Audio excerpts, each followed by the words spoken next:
중고등학교를 다닐 때 아마 부모님에게 가장 많이 들었던 말 중에 하나는 이것일 것입니다. 공부도 때가 있다. 저도 많이 들었습니다. 특별히 한국은 이 말이 맞는 것 같습니다. 미국 같은 경우는 공부를 해야 하는 중고등학교의 때를 놓쳐도, 아니 대학을 가지 않아도 인생이 무너지지는 않습니다. 그러나 한국에서는 그 때를 놓치면 다른 친구들을 따라가기가 너무나 힘듭니다. 그런데 비단 공부뿐만 아니라 모든 것은 때가 있습니다. 이것을 전도서 3장은 잘 이야기하고 있습니다.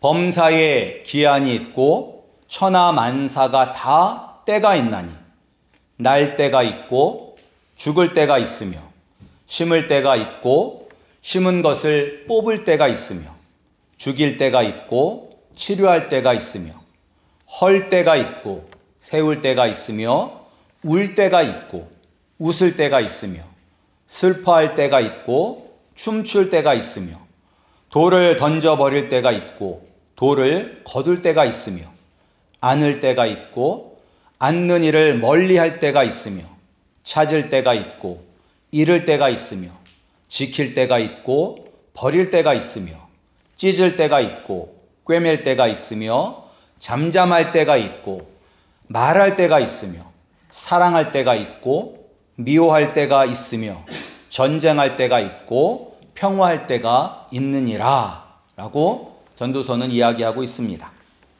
그런데 중요한 것은 이 때를 결정하는 것은 누구일까요?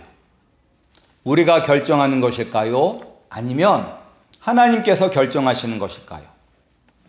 모든 것의 정확한 시기를 결정하는 것은 하나님이십니다. 그래서 내가 생각하는 타이밍이 아니라 하나님의 때를 기다리는 것에는 믿음이 필요합니다. 믿음이 무엇입니까? 믿음은 하나님을 믿는 것입니다. 좀 더 구체적으로 이야기하자면 하나님이신 예수님을 믿는 것입니다. 이것을 더 구체적으로 이야기하면 내가 하나님 아버지 앞에 용서받을 수 없는 죄인임을 깨닫는 것이 필요합니다. 그 다음에 이런 용서받을 수 없는 나를 하나님의 진노와 분노에서 구원하시기 위해 완전한 인간이시자 하나님이신 예수님께서 나를 대신하여 십자가에서 죽으시고 부활하셨다는 것을 믿어야 합니다. 그리고 예수님, 그분이 나의 유일하신 구원자이시며 나의 왕이심을 내 마음으로 영접하는 것이 바로 믿음입니다. 그리고 예수 그리스도를 믿는 믿음이 있는 사람은 이 세상을 살아갈 때 무엇을 의지하며 살까요? 바로 예수님의 말씀을 의지하며 살아갑니다. 예수님의 말씀을 의지한다는 것은 예수님의 말씀에 순종하고 복종한다는 것입니다. 믿음이 있는 사람은 나의 구원자이시고 왕이신 예수님께 순종, 복종하는 것과 그리고 하나님의 때를 기다리는 것과 무슨 관계가 있을까요? 우리가 하루하루를 살아갈 때 하나님의 때를 생각하고 기다린다는 것은 인생의 주도권이 나에게 있는 것이 아니라 하나님께 있다는 것을 증명하는 것입니다. 나는 내 뜻대로 사는 것이 아니라 나는 주님의 뜻에 순종하며 살아갑니다 라는 것을 하나님의 때를 기다림으로써 분명하게 드러내는 것입니다. 그리고 이 모습을 우리에게 가장 잘 보여주신 분이 바로 예수님이십니다. 예수님은 항상 하나님 아버지의 시간표에 맞추어서 일하셨습니다. 예수님이 처음 행하신 기적이 요한복음 2장에 기록이 되어 있습니다. 가나의 혼인잔치에서 물을 포도주로 바꾸신 일이 예수님이 처음 행하신 기적입니다. 그때 예수님의 어머니가 예수님께 이야기합니다. 결혼식에 포도주가 떨어졌다. 그때 예수님은 말씀하십니다. 어머니, 이 일이 나와 무슨 상관이 있습니까? 내 때가 아직 이르지 아니었습니다. 라고 이야기합니다. 그리고 오늘 본문에서도 예수님은 말씀하시잖아요. 6절에 보면 예수께서 이르시되 내 때는, 내 시간은 아직 이르지 아니하였거니와 너희 때는 늘 준비되어 있느니라. 그리고 8절에서도 예수님이 말씀하세요. 너희는 명절에 올라가라. 내 때가 아직 차지 못하였으니 나는 이 명절에 아직 올라가지 아니하노라. 왜 예수님은 철저하게 하나님의 때에 맞추어 움직이시는 것일까요? 하나님 아버지가 허락하시지 않으면 아무것도 할 수 없는, 소위 세상에서 이야기하는 바지사장이기 때문일까요? 그렇지 않습니다. 빌립보서 2장 6절을 보면 그는, 예수님은 근본 하나님의 본체시니 하나님과 동등됨을 취할 것으로 여기지 아니하시고 라고 나와 있습니다.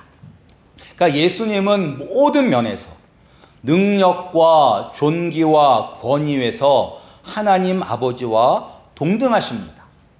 그럼에도 불구하고 예수님은 철저하게 하나님 아버지의 뜻에 순종함으로 하늘에 계신 우리 아버지에 대한 완전한 믿음, 신뢰를 보여주셨습니다. 그런데 이제 이런 면에서 예수님의 동생들은 믿음이 없었습니다. 예수님의 동생들은 하나님의 때를 알지도 못하였고 하나님의 때를 기다리지도 않았습니다.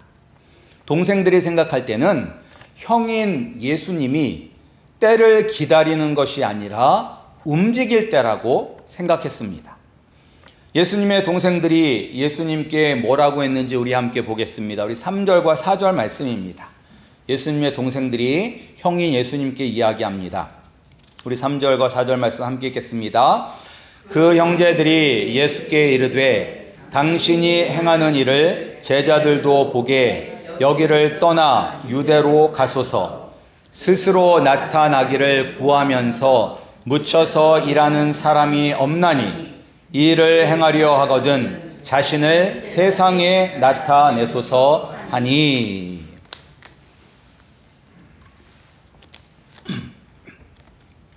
동생들은 이야기합니다.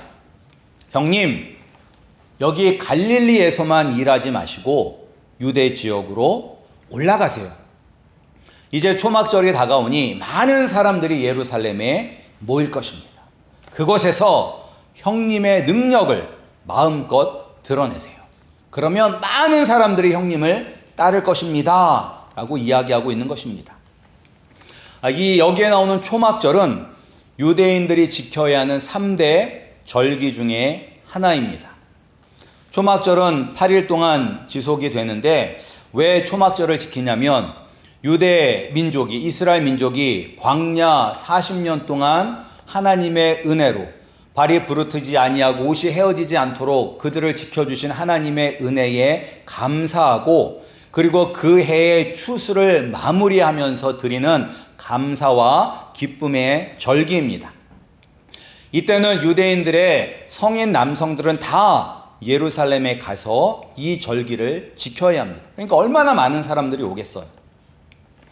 우리가 요한복음 6장에서 본 것처럼 예수님이 오병이어의 기적을 일으킨 후 선포하신 말씀이 너무 어려워서 많은 사람들이 예수님을 떠났습니다. 예수님을 따르던 제자들조차도 예수님을 떠났습니다. 근데 이 일이 약 6개월 전에 일어났어요.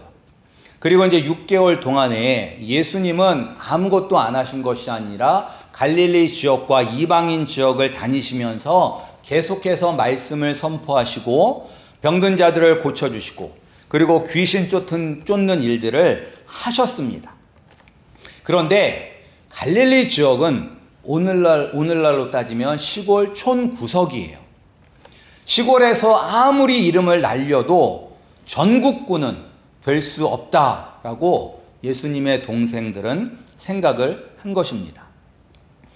말은 나면 제주도로 보내고 사람은 서울로 보내라는 말이 있듯이 이 당시 팔레스틴 지역의 중심지는 예루살렘입니다.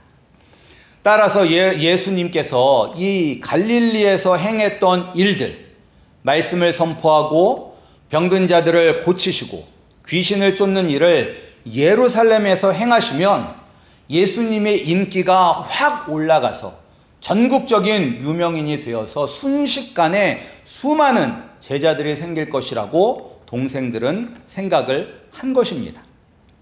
그런데 이게 또 가만 생각해 보면 말이 되는 것 같아요.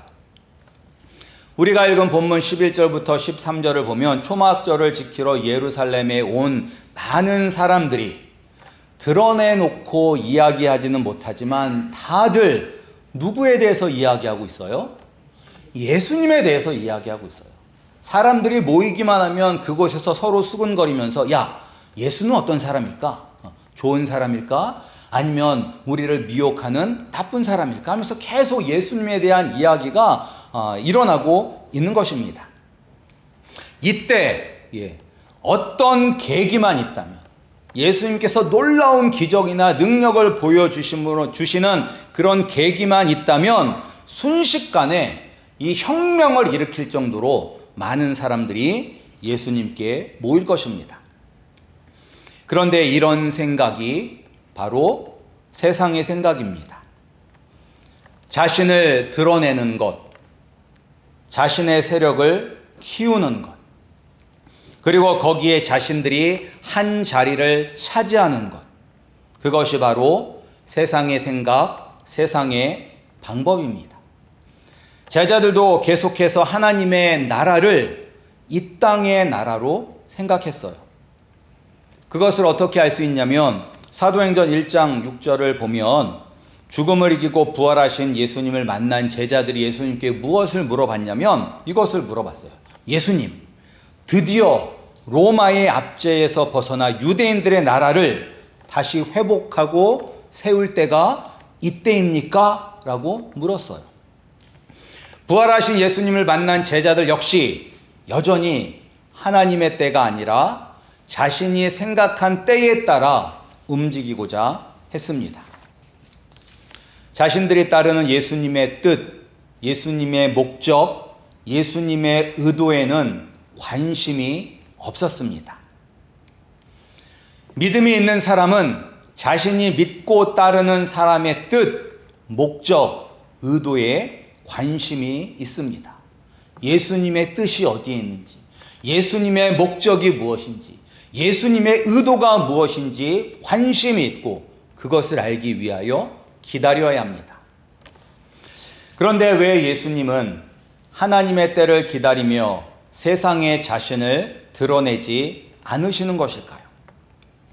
예수님은 하나님 아버지와 동일한 능력과 권세를 가지고 있습니다. 원하신다면 지금이라도 당장 천군 천사를 동원하여 로마를 멸망시킬 수 있는 능력이 있으세요. 그러나 하나님의 뜻은 예수님이 유월절에 하나님이 구원하기로 작정한 모든 사람들을 위하여 유월절 어린 양이 되어 십자가에 못 박혀 죽는 것이 하나님의 뜻입니다. 그런데 아직 유월절이 되려면 6개월이 남았어요. 지금 공개적으로 다니면 유월절이 되기 전에 예수님께서 커다란 해를 당할 수가 있습니다. 우리가 요한복음 5장을 이미 보았는데 요한복음 5장에 어떤 이야기가 나오냐면 베데스다 연못에서 38년 된 병자를 예수님께서 고쳐주십니다. 그런데 유대인들은 예수님이 안식일을 어겼을 뿐만 아니라 하나님을 자신의 친아버지라고 했던 일 때문에 예수님을 죽이려고 했습니다. 그러니까 자기를 죽이려고 하는 사람들이 있는 이런 상황에서 공식적으로 사람들의 주목을 끌면 위험할 수 있죠. 예수님은 하나님이시지만 모든 면에서 우리와 똑같은 인간이십니다. 맞으면 아프고 돌에 맞거나 칼에 찔리면 죽으실 수도 있습니다. 그럼 하나님의 뜻이 이루어지지 못하는 것입니다. 따라서 예수님은 하나님의 뜻이 하나님의 때에 이루어지도록 기다리셨습니다. 이것이 바로 믿음입니다. 때를 결정하는 것은 내가 아닙니다. 우리는 하나님의 때를 기다려야 합니다. 그런데 언제까지 기다려야 할까요? 도대체 언제 행동해야 할까요? 하나님의 인도하심을 따라야 합니다. 그런데 이것처럼 애매모호한 말이 없습니다. 하나님의 인도하심을 따라야 되는 것. 그런데 이제 하나님의 인도하심이 아니라면 기다려야 되고 하나님의 인도하심이라면 행동을 해야 되는데 기준이 있어요. 그 기준은 무엇이냐면 하나님의 뜻은 세상의 생각과 세상의 방식과는 다르다는 것을 아는 것입니다. 하나님의 뜻은 세상의 방법, 세상의 방식과 다르다. 우리 6절과 7절 말씀 함께 보겠습니다. 6절과 7절 말씀. 6절과 7절 말씀 함께 읽겠습니다. 시작. 예수께서 이르시되 내 때는 아직 이르지 아니하였거니와 너희 때는 늘 준비되어 있느니라. 세상이 너희를 미워하지 아니하되 나를 미워하나니 이는 내가 세상의 일들을 악하다고 증언함이라. 아멘. 예수님은 자신의 때가 아직 이르지 않았다고 하시면서 갑자기 세상이 나를 미워한다라고 말씀합니다. 근데 여기서 세상은 죄악된 본성을 따라 살아가는 사람들을 의미합니다. 그래서 예수님께서 동생들을 향해 너희는 아직 나에 대한 믿음이 없다. 너희는 세상에 속한 사람들이라서 언제든지 마음대로 이 세상을 다닐 수 있지만 나는 세상과 다르다라고 말씀하시는 것입니다. 우리가 하나님의 뜻인지 아닌지 결정하는 것은 지금 내 생각이 내가 행동하고자 하는 것이 세상의 방식이라면 기다릴 때입니다. 믿는다고 하는 성도들이 세상과 똑같은 방법으로 생각하고 똑같은 방법으로 계획하고 똑같은 방법으로 행동하는 것은 하나님의 때를 기다리는 믿음이 없기 때문입니다. 하나님의 때를 기다리는 사람은 자신의 뜻이 이루어지는 것을 원하는 것이 아니라 하나님의 뜻이 이루어지길 바라고 원하고 소망합니다. 따라서 어떤 것이 하나님의 뜻이고 어떤 것이 자신의 뜻인지를 알아야 합니다. 그리고 지금 하려는 일들이 하나님의 뜻이 아니고 내 뜻이라면 기다려야 합니다. 지금 바로 이 순간이 세상적으로 볼 때는 가장 적절한 때라는 생각이 든다 할지라도 그것이 자신의 욕심과 이익을 위한 것이라면 기다려야 합니다. 제가 브라이드 한인 장로교회에 온 지 벌써 2년하고도 10개월이 되었습니다. 이제 2개월만 더 있으면 이제 3년이 됩니다. 근데 제가 이곳에 오게 된 것은 하나님의 인도하심이라고 생각을 합니다. 제가 이곳에 오기 전에는 마이애미에서 횟수로 10년을 있었습니다. 하나님의 부르심으로 제가 마이애미에 갔지만 한 번도 그곳에서 뼈를 묻겠다는 마음은 없었습니다. 목사는 항상 3가지를 준비해야 된다고 이제 이야기를 합니다. 그 3가지 중에 하나가 무엇이냐면 이사 준비입니다. 이사 준비. 그러니까 목사는 언제든지 떠날 준비가 되어 있어야 한다. 언제든지 하나님이 부르시면 떠날 수 있어야 한다는 것입니다. 마임에서 목회를 할 때 한 번도 떠나고 싶다는 생각을 해본 적은 없어요. 내가 이곳을 떠나서 다른 곳에 가고 싶다라는 생각을 한 적은 한 번도 없어요. 그러나 언제라도 하나님께서 부르시면 떠나겠다라는 생각을 했습니다. 그러나 저의 이런 생각도 모르고 사람들, 주변 분들은 왜 아직도 마이애미에 있느냐라고 막 얘기를 하셨어요. 아니, 마이애미가 땅끝이잖아요. 미국에서 땅끝이 마이애미입니다. 아니, 땅끝에서 뭐하고 있냐. 더 좋은데 찾아가라고. 왜 여기서 이렇게 시간을 낭비하고 있느냐라고 저에게 사람들이 이야기를 했어요. 그때마다 저는 이야기했습니다. 내가 여기서 뼈를 묻을 생각은 없다. 예. 언제든지 하나님께서 인도하시면 옮길 것이다. 그러나 내가 먼저 찾지는 않겠다라고 이야기했습니다. 그럴 때마다 주위에서 이것을 하나님의 때를 기다리는 것으로 보지 않았습니다. 어떻게 생각했냐면 게으르다라고 생각했어요. 게으르다. 예. 가만히 있으면 하나님이 인도하냐? 찾아봐야 되지 않느냐. 목회자를 찾는 공고가 나는 인터넷 신문들을 찾아보고 공고가 날 때마다 지원을 해야 되지 않느냐. 주변에 있는 목사님들에게 물어봐. 좋은 목회지 있으면 소개시켜달라고 물어봐야 하지 않느냐라고 하면서 저를 되게 답답하게 생각을 했어요. 사람들이. 여러분들이 볼 때 제가 맞는 것 같습니까? 아니면 주변의 사람들이 조언하는 것이 더 합리적이고 말이 된다라고 생각을 하십니까? 세상적인 방법으로는 사람들이 충고하는 게 맞는 것처럼 보이죠. 예. 그러나 저에게는 믿음이 있었습니다. 하나님의 뜻이라면 나를 인도해 주실 것이다. 하나님의 뜻이라면 하나님의 때에 일하실 것이다. 그때까지 나는 내가 있는 그 자리에서 묵묵히 일하면 된다. 만약 지금 내가 다음 목회지를 찾아 이리 뛰고 저리 뛴다면 그것은 지금 섬기고 있는 교회에 대한 예의가 아닐 것입니다. 예. 내 마음은 딴 데 가고 싶어 있는데 어떻게 성도들을 보면서 거기서 목회를 할 수가 있습니까? 그런데 어느 날 갑자기 같은 노예에 속해져 있는 목사님이 저에게 전화를 주셨어요. 지금 브라이어드 한인 장로교에서 목회자를 찾고 있는데 지원을 해보겠느냐라고 전화를 주신 거예요. 근데 제가 이제 올랜도에서 신학교를 다니면서 한인 교회에서 이제 전도사를 할 때, 그때가 한 2006년쯤 되었는데, 그때 이제 노예에 참석을 했을 때 미국 교회 선교팀에 속한 브라이어드 한인 장로교회가 있다는 얘기를 들었어요. 그러면서 그때 그 얘기를 들으면서 와, 신기하다. 이런 교회가 있네. 어떤 교회인지 한번 보았으면 좋겠다라는 막연한 생각을 했었던 것을 기억합니다.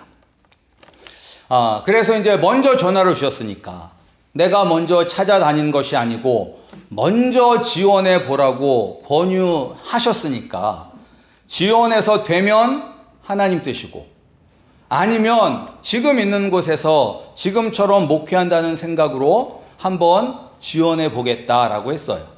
제가 지원한다고 하자 그 목사님이 원래는 2사람을 추천해 달라고 했는데 신성훈 목사님이 하신다고 하니 목사님만 단독으로 추천하겠습니다 라고 그분이 그렇게 말씀을 하신 거예요. 그리고 지원을 하고 보니 제가 처음 담임 목사님으로 섬겼던 목사님께서 설교를 위해 매주 아틀란타에서 오고 계시다는 것을 나중에 알았습니다. 그러니까 이런 정황을 볼 때 하나님께서 저를 이곳으로 인도해 주신 것입니다. 만약 제가 마이애미를 떠나고 싶어서 몸부림을 쳤다면 휴가 때 제가 마이애미를 갔을까요? 예, 안 갔겠죠. 예. 그리고 마이애미에 갔더니 이번에 같이 신앙생활을 했던 우리 마이애미 교회 성도님들이 저와 함께 있었던 시간이 가장 좋은 시간이었다라고 이야기들을 하셨어요. 그러니까 하나님의 때를 기다리고 하나님의 인도하심을 기다렸더니 모두가 가장 좋은 시간이었다라고 말할 수 있도록 하나님께서 은혜를 베풀어 주신 것입니다. 우리 성도님들도 무슨 일을 할 때 하나님의 뜻을 생각하며 하나님의 인도하심을 기다리시기 바랍니다. 인간적인 생각으로 세상의 방법으로 자신이 원하는 것을 이루려 하지 마시고 하나님의 뜻이 내 삶 속에서 이루어지기 위하여 잠잠히 기다리실 줄 아시기를 소원합니다. 기다리는 것도 믿음이 있어야 할 수 있습니다. 믿음으로 기다리면 반드시 좋으신 우리 아버지께서 우리를 가장 좋은 곳으로 인도하여 주실 것입니다. 믿음으로 하나님의 때를 기다릴 줄 아는 우리 성도님들이 되시기를 주님의 이름으로 축복합니다. 기도하겠습니다.